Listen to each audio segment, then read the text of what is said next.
አበጋዝ እንግዲህ ዛሬ መጥቷል። ኮንግራግሬሽን ሊሉት ነበር የጠሩት። ነገር ግን እሱ ሴት የላከው ጅብ አይፈራም። ሄርሜላ ልካዋለች እንግዲህ መተው ቤቴ ብላ ነግረዋለች መሰለኝ። እንዴት ሄዳችሁ? እንዴት እሷ ምን አገባት? እሷ አስረግዛለች እንዴ? እሷ ምን አገባት? ስለኔ ልጆች አይመለከታትም። እኔ ነኝ መመልከት ያለብኝ፣ ሩታ ጋር መፍታት ያለብኝ እንጂ እናንተ ምንድናችሁ ብሎ በጣም በደራ ገና ቀለበት አደርጋለሁ ነው ያለውና ይሄ በቃ በየሰዓቱ ቀለበት እየደረደረ መምጣት ይለሱ ወንድነት ነው። ሴት መቀያየር ወንድነት ነው። ሴት እንደፈለገ ማሽቃበጥ ወንድነት ነው። ይሄ ምንድነው? አብርሽ አይደለም በሴትና በወንድ ህይወት የሚጫወተው። ሴቶች እሱ ጋር የሚልከሰከሱ ሴቶች ርካሽ እንደሆኑ አብርሽ በስነ ስርዓት ዛሬ ቀለበት አድርጎ እንደሚያደር እርግጠኛ ተናግሯል። በቃ በደራላ እኔ የማልፈልግበት ህይወት ውስጥ ልታስገቡኝ ነው ጠብቁ ነው ያላቸው። እንግዲህ በዚህ በተጨማለቀ ህይወት ውስጥ አንዲት ቆሻሻ ሴት ገብታ ትኖራለች ማለት ይሄ ትዳር ነው። ይሄ ስሜት ይሄ ትዳር ነው። አሁን አብርሽ የተናገረው ንግግር ዛሬ ምንም አላሉትም። ኮንግራግሬሽን ነው ያሉት። ስለ ሄርሜላ ስም አልጠሩም። ምን አገባቸው? አይመለከታቸውም። እርግጥ ትናንትና መሄዳቸው ስህተት ነው። ቢሆንም ግን ዛሬ የመጡ ደግሞ በሌላ አጀንዳ ነው። ኮንግራ ሲሉት ወይ የሚፈልገውን ተናግሮ መሄድ ነው ያለበት እንጂ ለሌላ ሴት ጠበቃ ቆሞ አሁን በዚች ሰዓት ላይ ሄርሜላ እኮ የጨው ቃላት እንደ በቃ ዝም ብላ ሁለቱም የሶስቱንም ልጅ አባት እየተቀበለች ኧረ እኔ በገን እኔ ወዴት እየሄድን ነው? እንደ አብርሽ ዛሬ እኔና ሩታ እንፈታዋለን፣ እናንተ አይመለከታችሁም።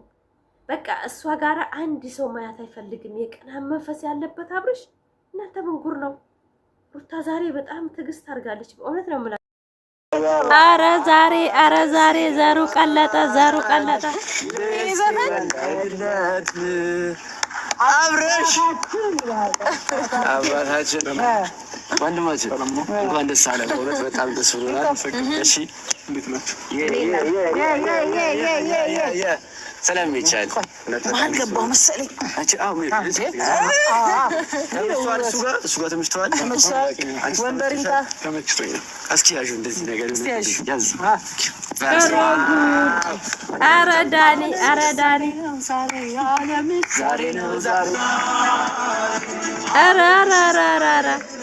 ሄርሜላ ጉዲሽ ወጣ። ይዘው እንደሚመጡ አላወኩም። አይ ቲንክ ጥሩ ነገርና መልካም ዜና ይመስለኛል። ያው እነሱ እንደምታውቁት ገር የሚፈልጉ ሰዎች ናቸው። ያው እኔ አንዳንዴ እንዴት ነው ተናልኸኛ ሆኜ ማስከፋበት ጊዜ አለ። እነሱንም ደግኖቹ ነብሮቹ መጥተዋል እንግዲህ እኔ ቆንጆ ዳሪታዬ ተናናችሁ ከድሉ በኋላ ይረቦት ማሳየት አለብሽ። ቦታሽን ምን ያህል ቦታ እንዳለች ማሳየት አለብሽ። ገቡ በላይ ቦታዋን አሳይታለች። ሩታቀር እንዳለች ምናምን ሰው ምን ያህል ፋሚሊዎች ምን ያህል ብርቱ መሆናቸው ጀግና ነኝ ጀግና ያላችሁ እግዚአብሔር ስታስፈሩ እናንተን እኮ እንዴት እንደሚፈሯችሁ ብታውቁ። ደንግጠው ማለት ነው። 10 ጌሙን ጀምሩልን ይዘናል የሚል ሰው ደግሞ ገጥሞ ደርተነዋል። ያንቺን አቅም እናሳየዋለን። በዛ ላይ ደግሞ የሁለተኛ ልጅ አባት በመሆኑ እንኳን ደስ አለህ አላልነውም እና እንኳን ደስ አለህ እንለዋለን። እንኳን ደስ አለህ ማለት አለብን። በዛ ላይ ሁለተኛ ልጅ ሲመጣ ሰው የመረጋጋት ይሄ መንፈስ ይመጣበታል። ገባሽ? ይሄ ከአንዱ ቦታ ወደ አንዱ ቦታ ምናምን የሚሄደው መንፈስ ይቀርና ኃላፊነት በደንብ ተሰምቶት ሁለተኛ ልጅ አለኝ ለካ ምንድነው ማድረግ ያለብኝ፣ ሚስቴ ምንድነው የሚገባት፣ ልጄ ሳይሆን ልጆቼ ምንድነው የሚገባ፣ እሱ ኃላፊነት ራሱ ቀላል አይደለም እና ካጅሽ ላይ ነው ማለት ልጆቼ አደኩኝ እኮ ደርሰሻልና አንድ ስቴፕ ከፍ አልኩ። በጣም ኧረ ጀግና ነሽ ሀቢብቲ። ውለጂ የወለደ ነው ዛሬ ቁጭ ብሎ የሚበላው ምን ስማው ምናምን እያለ ልጆቻችን እየተካሰች ነው። በባሏ ይለያል። የእነሱ አይሆንም። አቅማቸውን በደንብ ፍቅራቸውን በደንብ ማሳየት አብረሽ እንኳን ደስ አለ። በእውነት በጣም ደስ ብሎናል። አብረሽ ቅድም ምንድን ነው ያወራን?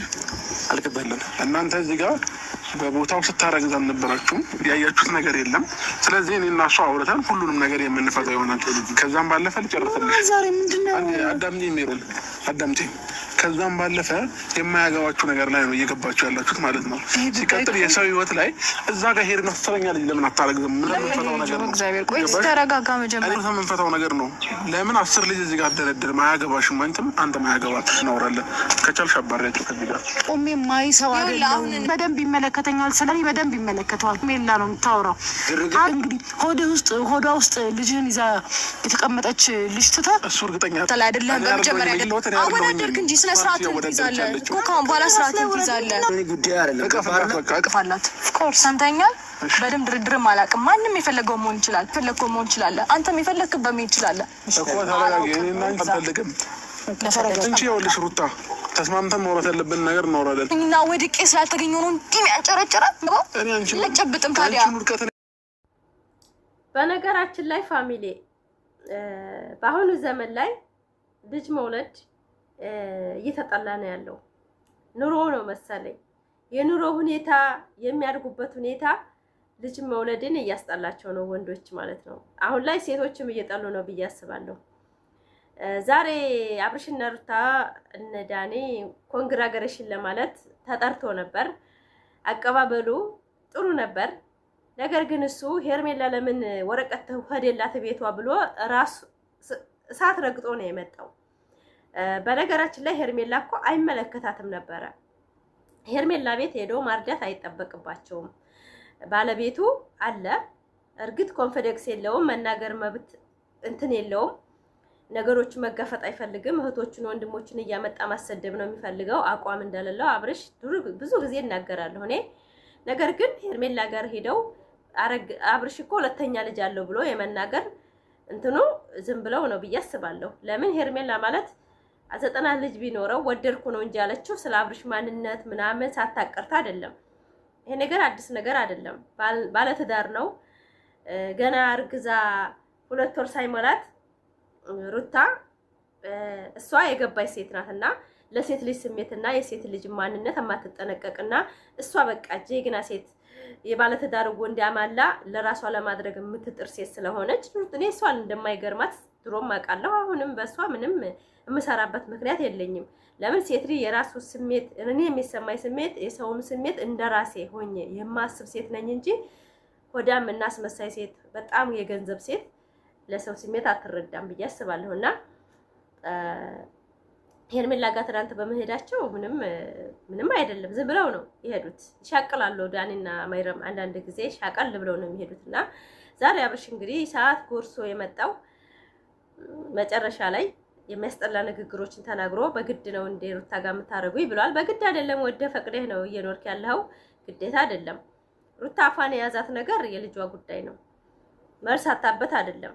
እንደፈለገ እየተጫወተ እየተዝናና ቤቱ ሌላ ጋር ሄዶ እንደዛ ማሽቃበጥና ሌላ ሰው ጠበቃ መቆም ይሄ ተገቢ ነው ብዬ አላስብም። ይሄን ነው የምቃወመው። አብርሽን ድሮም ረግጠው በዚህ ምክንያት ነው። ሩታ ላይ ክብር የለውም፣ ለሴት ክብር የለውም፣ እናት አላሳደገውም ብዬ የምናገረው አንድ የልጁን እናት ቢያንስ እንኳን አንድ ልጅ አምኗል አይደል?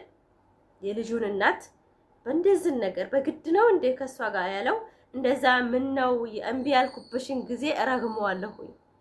እኔ አንቺ ህይወቴን ቀየርሽ፣ አለባበሴን ቀየርሽ ያላትን ሴት በአንድ አፍ አንስቶ ለተራ ሴት ማወዳደር በጣም ነው የሚደብረውና እኔ እንጃ እኔ ወዴት እንደሚሄድ አላውቅም። ሴቶች እኔ በጣም ነው የሚሰማኝ። በነገራችን ላይ እኔ መርከስ አልወድም። እኔ ውድ ሁኜ መሞት ነው የምፈልገው።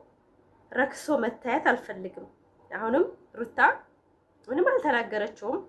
ለመረምን ነው እየተናገረ ያለው። ነገር ግን እሷ እዛ ቆማ በግድ ሁላችሁም ትፈልጉኛላችሁ እንዴ? በቃ እሱ ተፈላጊ እንደሆነና ርካሽ ማንነትና አሰዳቢ ማንነት እንዳለው ምንም አያውቅም። በጣም ሴት መቃየር ጀብድና ተፈላጊ እንደሆነ ነው አይምሮ ውስጥ ሴብ የተደረገው። እናንተ ስድብ ሲበዛ ለራሱ ደነዝ ያደርጋል የሚባለው ወዶ አይደለም። እንደ አብርሽ የዘጋው የለምና ልቡ በጣም ነው እንትን ያለውና አላቅም። እኔ ስራ እንደሆነ ነው የማውቀው እንጂ እንደዚህ የወጣ ንግግር የተነጋገሩ በእውነት በጣም ነው የሚደብረው። ማለት እነ ግምጃ ላይ ትናንትና አይታችኋል። ዩቲዩበሩ በሙሉ ተሰብስቦ ፈታ ዘና እያሉ ነበረ። ያን ነገር አይቼ አቦ ይስሩ ነው ያልኩት። ይስሩ፣ ጀግና ናቸው። ተሰርበው ተዘቅዝቀውም አገራቸው ላይ እንጀራ እየበሉ ነው። ተጣለለ ቤት እየኖሩ ነው። አሁን አብርሽ የሚያስጨንቀው ሄርሜላ እንዳትሰበር፣ ሄርሜላ በቃ የሆነ ነገር እንዳትሆን እንጂ ለሩታ ልጅ ዛዛ ለምታለቅሰው ቦታ የለውም ጭራሽ። የሚያሳየው ማለት ይሄ ምንድነው የብዙ ወንዶች አስተሳሰብ። ሴት ልጅ ከወለደች በቃ እቃ አድርገው የሚቆጥሩ አስተሳሰብ በአበጋዝ ብቻ አይደለም በብዙ ወንዶች ስላለ ነው። ሴት ልጅ ደግሞ ስትወልድ ነብር ነው የምትሆነው፣ ጀግና ነው የምትሆነው። በእውነት ነው የምላችሁ። ሶሪ ፋሚሊ፣ ሰው መጥቶብኝ ነው ያቋረኩት እና ምን ያክል ራሱን በእውነት ነው የምላችሁ። አላቅም እናንተ ምን እንደምትሉ። እኔ ግን ሴት ልጅ አላቅም ሰው የወለደላትን ሴት ብዙ ወንዶች ዝቅ አድርገው ማየት ይፈልጋሉ። አብረው የኖሩ አይመስላቸውም፣ አብረው ያደሩ አይመስላቸውም፣ አብረው የበሉ የጠጡ አይመስላቸውም። አንድ ሴት ራቅ ብለው 3 ቀን 4 ቀን ታደሩ ወንድ ልጅ የመርሳቱ ባህሪ ትንሽ ነው። በቃ አላቅም። ሩታ አሁን የማርገዟን ነገር አይደለም ያስጨነቃት ያለው፣ እሱ የሚናገረው ንግግር እንዳስጨንቃት እያደረጋት ነው አሁን ማለት ነው። በእውነት ነው የምላችሁ። በደራ ነው በደራ ሌላ ቦታ ልታስገቡኝ ነው። በደራ ትዳር መያዝ እኮ አየነው እኮ ውጤቱን። ሩታን እንደዛ በቃ ትሆናለች እንደዚህ ነው ምናምን ሲባል የነበረ ሰው እኮ አንተ እኮ በቃ ለዶላር እንጂ ለራስህ ለህሊናህ የማትሰራ ሰው እንደሆን ካብርሽ ዛሬ ራሱ በቃሉ ቃል በቃል ተናገረ። እኔ የሆነ ቦታ ልታስገቡኝ ነው በደራ ነገ ቀለበት አደርጋለሁ አለ። እንኳን ቀለበትና መትረየስ ብትጀግንባት ሄርሜላ ማለት እኛ ምንም አይመስለንም። ግን ይሄ ትዳር አይደለም። ትቢት እና በትቢት ትዳር መያዝ ማለት ይሄ ራስን ማጣት ነው። በእውነት ነው የምላችሁ። ሄርሜላም ቢሆን በዚህ ስሜት በዚህ ማንነቱ ትዳር ብትገባ እራሷ ናት የምታለቅሰው እንጂ ሩታ አይደለችም። ሩታ እኮ ተሰብራ ወጥቶላታል። ብዙ ነገር እኮ አሳልፋለች። አይገርማትም? ይገርማታል። ሩታ ሀብቴ እኮ አይገርማትም? ዛሬ የተናገረው ንግግር አብርሽ በደራ ብዙ ነገር እንደሚያደርግ ወደፊት በቃ የረከሰ ሴት ካገኘ ከሌላም ሴት ትዳር መመስረት ይፈልጋል ማለት ነው። ይሄ ነው ዛሬ የተማርኩበት ከአብርሽ። አብርሽ በቃ ዛሬ አገባለሁ ያለችውን ሴት ኒካ ያስራል ማለት ነው። በእውነት ነው የምላችሁ። በደራ ብዙ የማልፈልገው ነገር ውስጥ ልታስገቡኝ ነው አለ። ይሄ ወንድነት ባህሪ ነው። ወንድ ሊቆም ሰከን ብሎ የሚደርስበትና የሚመጣበትን ነገር ቆሞ የሚመለከትና ቆሞ የሚያሳልፍ እንጂ በደራ በትዕቢት የሚመራ ወንድ ልጅ ይሄ ወንድ አይደለም። በእውነት ነው የምላችሁ። ይሄ ወንድ አይደለም። በትዕቢት በዝም ብሎ በሰው በቃ እኔ ብቻ ወንድ ነኝ ብሎ የሚመራ ወንድ ይሄ ሚዲያ ላይ ነው የሚወድቀው። ጠብቆ ወደፊት አሰሳስ ምንድን እንማር አሁን ከነዚህ ምንድን ነው የሚያስተምሩት? ከአብርሽና ከሩታ አሁን ክርክር ከነ መይረም ከነ ዳኒ ምስ ዛሬ ምን አላውቅም። እነሱ እንኳን ደስ አለ ሊሉት ነበር የሄዱት። እሱ ግን ሄርሜላ ለምን ተነካሽ ለምን ተደረቀ ወረቀት ተሰጣ ብሎ ነው ያበደው። ይሄ ምን ማለት ነው? እሷ እንግዲህ እዛ አንተ አሰደብከኝ ምን አልከኝ ቤት ያስደፈርከኝ ብላው ነው እንግዲህ እንደዚህ ያበደው። ሴት የላከው ጅብ አይፈራም የሚባለው እንደ አብርሽ አይነት ነው። ሄርሜላ ልካው ነው አሰደብከኝ ብላው እንግዲህ ቪዲዮውንም ያየ ጊዜ ይሁን አላውቅም። ሰይጣኑ ሰፈረ መጥቶ ለማይራምን ሊዘባቸው ፈለገ። ሩታ ደግሞ አትንኮብኝ፣ በእኔ ስር ያሉትን ሴቶች ሰዎች አትንካብኝ አለችው። መብቷ ነው። ከሷ በቃ ጠበቃ የሚቆምላትን ሰው አብርሽ አይወድም። ሄርሜላ ጋር ሲያሽቃብጥ እሱ ኖርማል ነው። እሷ ጋር ደግሞ ያሉ ሰዎችን